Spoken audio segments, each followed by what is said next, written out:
حافظ هم قشنگ میگه که محسنم محسنی آیه قدیم. اپیزود قبلی و خیلیاش دوست داشتن بهمون پیام دادن گفتن آقا لطفا دیگه نساز. این برنامه توسط خاله بنده اسپانسر شد. اجداد و گذشتگان شما مرغ یا مثلا اردکن. چه ربطی داره؟ چه ربطی داره؟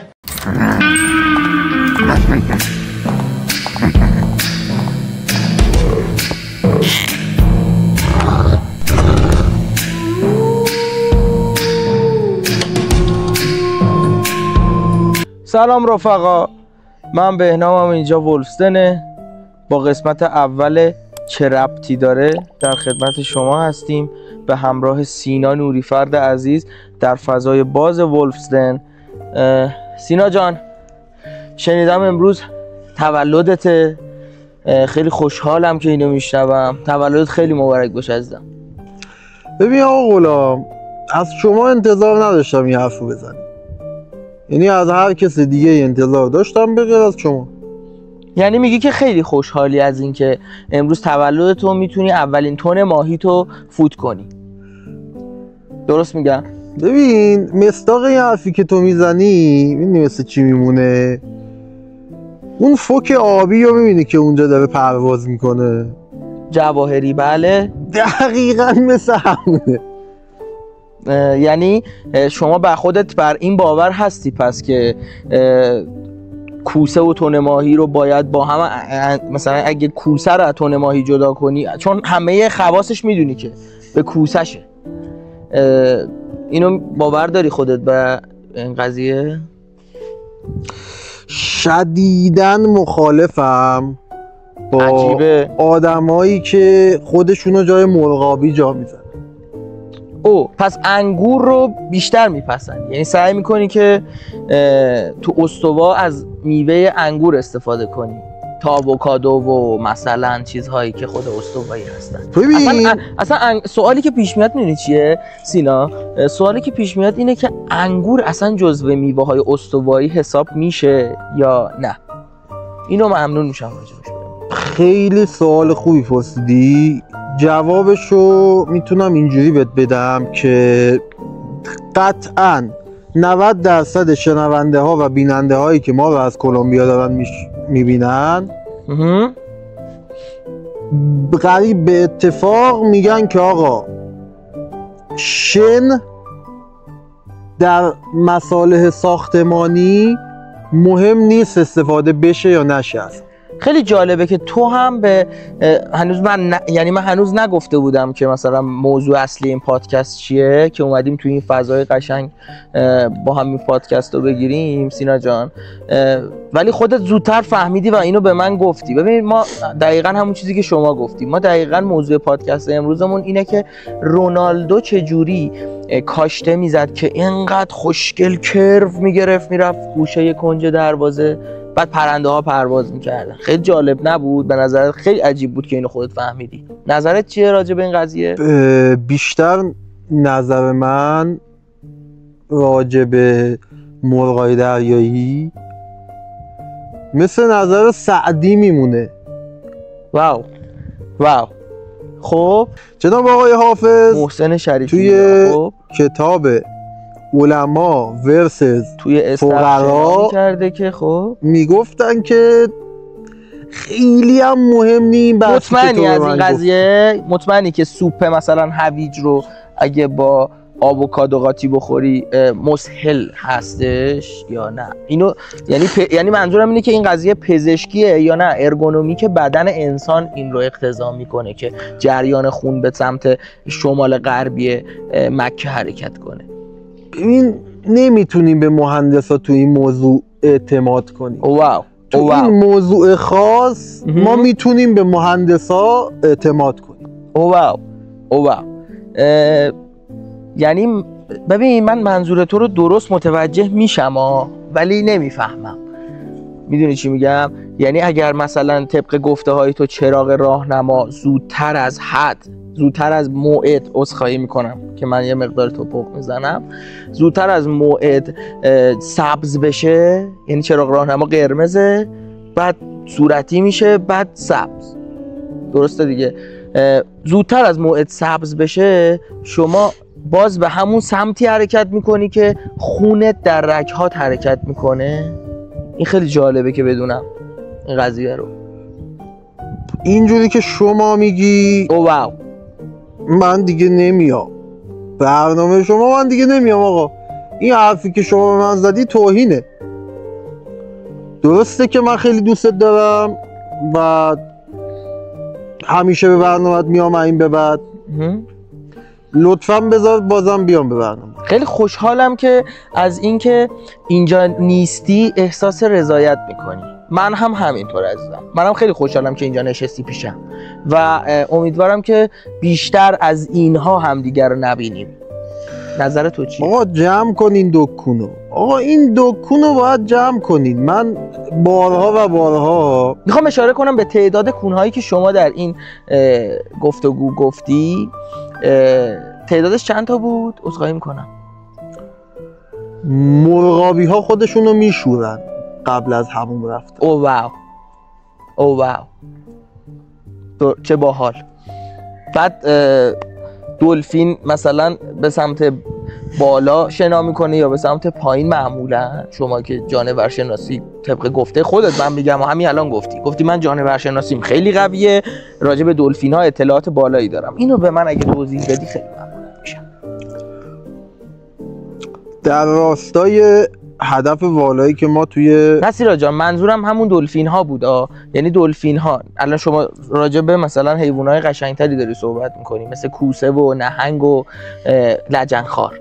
نه، منظورم اون حیوان زشت بی‌تربیتیه که حالا اونایی که پت خونگیشون دلفینه، من عذرخواهی میکنم ازشون. منظورم اوناست. مثلا میگم اونا مثلا یه حالت چه میدونم تکسچر خاصی ندارن یا میدونی این، چون این چیزی که داری میگی میک سنس نمیکنه طبق گفته های بچه های بالا.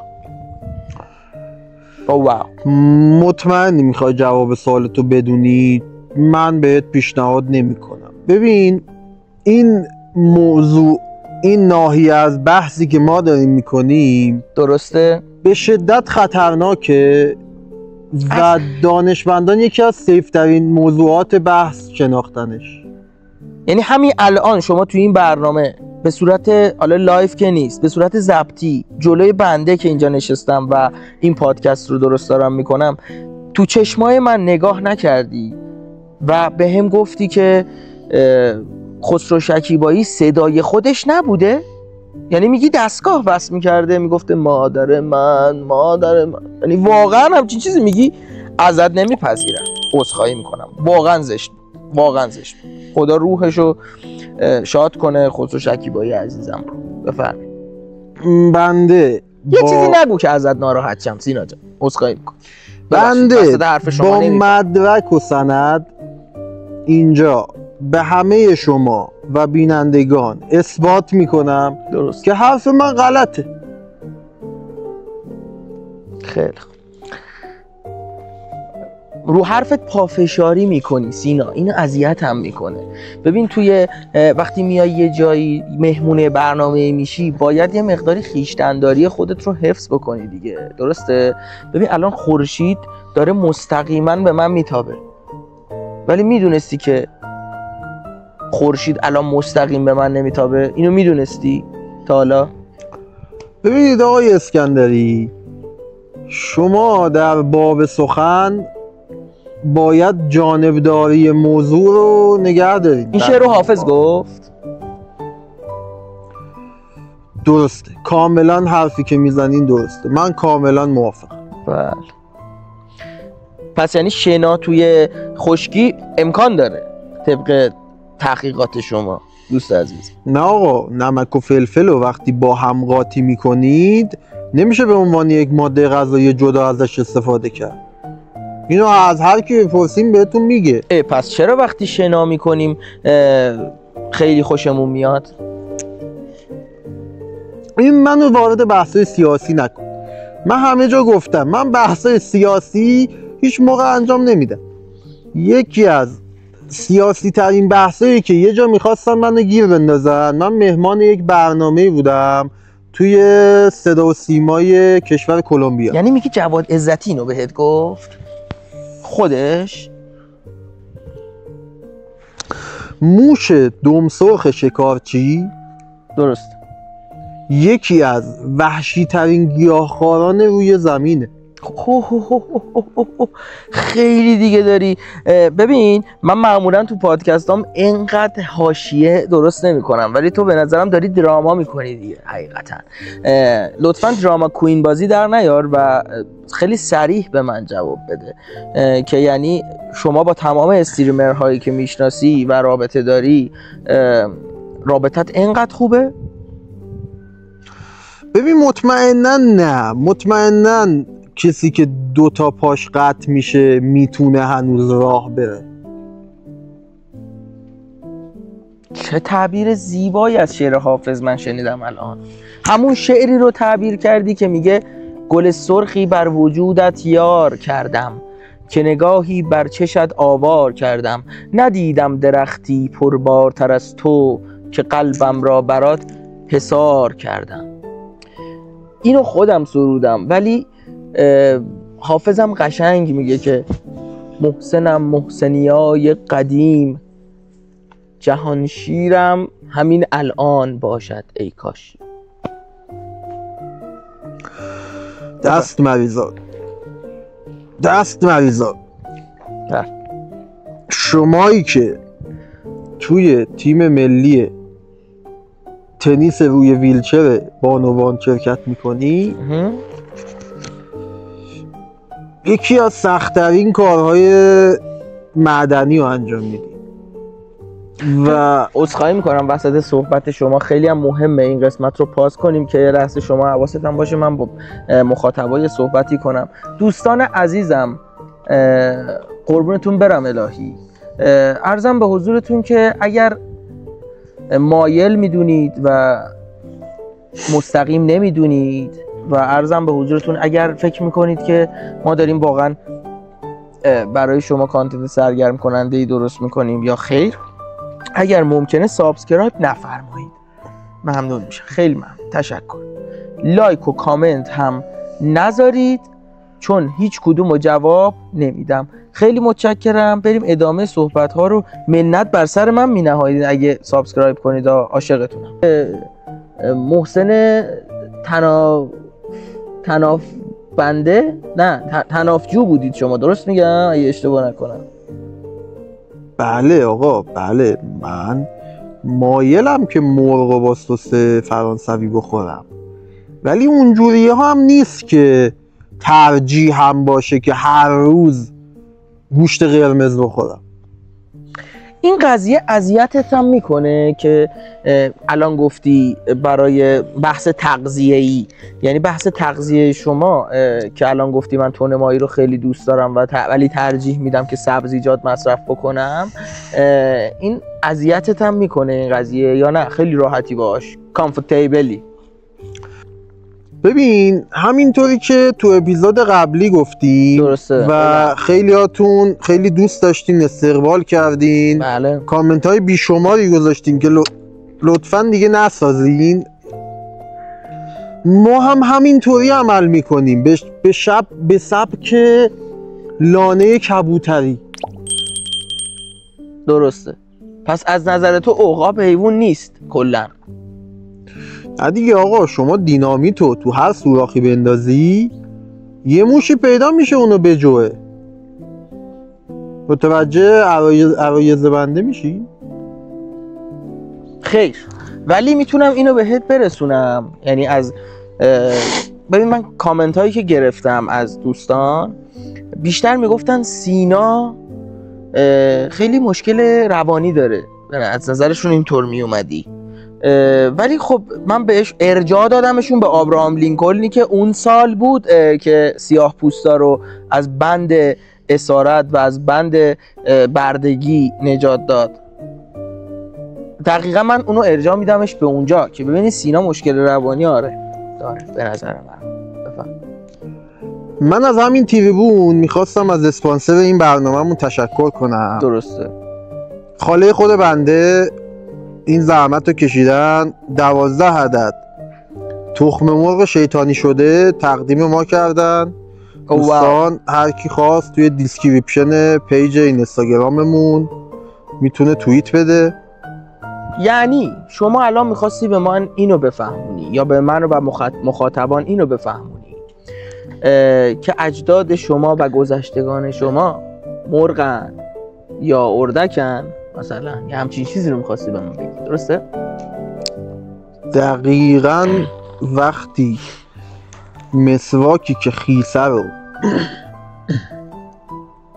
روی سنگ آذرین میغلطونین، درسته، خاصیت شیمیایی عجیبی به خودش میگیره و برای زندگی و اکوسیستم دلفین ها. وایس ببینم، یعنی احمد نامجو خود شخصا اینو بهت گفت که رضا کیانیان مثلا قبلا کلاب زده با فرشاد سایلنت؟ اینو میخواستی الان به من بگی؟ خب به یه طریقی ما هممون پس معروفیت رضا کیانیان به خاطر فرشاد سایلنت بوده؟ او واو، واقعا نمیدونستم. ما هممون میتونیم برگردیم به سال 1934. بله. یک لوپ هولی وجود داره توی تاریخ به اسم لوپ هول 1934 که دانشمندا به هیچ عنوان اینو تایید نمیکنن. خیلی مبحثی که راجبش صحبت کردی سنگین بود.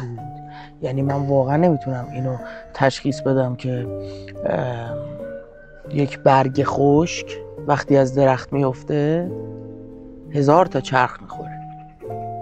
فکر میکردم تا الان این ضرب المثل برای سیب به کار میبره، نگو که اصلا این ضرب المثل کلا به کار نمیره و این برگ خشک وقتی به زمین میرسه اصلا اتفاق خاصی نمیفته. اینو تو به من امروز یاد دادی و من مدیونتم. سینا جان اگر اراجیف دیگه‌ای برای گفتن داری به دوربین ارائه بده، چون که میخوام باهاشون سلام کنم. بله ما توی شبتون بخیر، شب و روزگارتون خوش. خیلی خوشحالم که ما رو تماشا میکنید و ما مهمون چشمهای گرم و زیبای شما هستیم. تا ماه کامل شده میشه دیگه ادامه ندی این بحث رضا کیانیان و فرشاد سایلنت رو؟ نمیتونم هضمش کنم. اجازه بده خداحافظی کنم. به امید دیدار همتون بچه ها و خیلی خیلی امیدوارم لذت ببرید از برنامه چه ربطی داره و تا چه ربطی داره بعدی. سلام.